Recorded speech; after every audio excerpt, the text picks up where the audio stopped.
Finance കമ്മീഷന്റെ 15ാമത് finance commission 16ാമത് finance കമ്മീഷനായി മാറിയ കാര്യവും ഞങ്ങൾക്ക് 1.92 കിട്ടിയെന്ന് പറഞ്ഞു. അതിനൊന്നും ഞാനിപ്പോൾ മറുപടി പറയുന്നില്ല.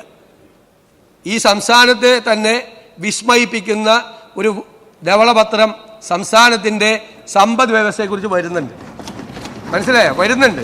ഇതിനൊക്കെയുള്ള മറുപടി അതിൻ്റെ അകത്തുണ്ട്. ഇപ്പോൾ പറഞ്ഞതിനൊക്കെയുള്ള മറുപടി, കൃത്യമായ മറുപടി അതിൻ്റെ അകത്തുനിന്നുണ്ട്.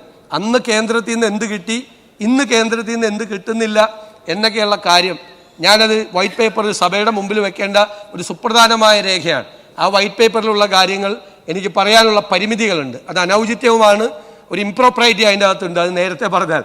അതുകൊണ്ട് ആ പേപ്പർ വയ്ക്കുമ്പോൾ വളരെ കൃത്യമായ കാര്യങ്ങൾ പറയും. കേന്ദ്രത്തിൽ നിന്ന് എന്ത് കിട്ടി, ഇപ്പോൾ എന്ത് 16ാം ധനകാര്യ കമ്മീഷൻ വന്നപ്പോൾ എന്ത് കിട്ടുന്നില്ല എന്നൊക്കെ കൃത്യമായി അങ്ങ് ഉണ്ടാക്കി വച്ചിരിക്കുന്ന ഒരു പ്ലാൻ ഉണ്ടല്ലോ, അതാണല്ലോ ഇപ്പോൾ ഞങ്ങളുടെ തോളത്തിരിക്കുന്നത്. അതിനെക്കുറിച്ചൊക്കെ വിശദമായി ആ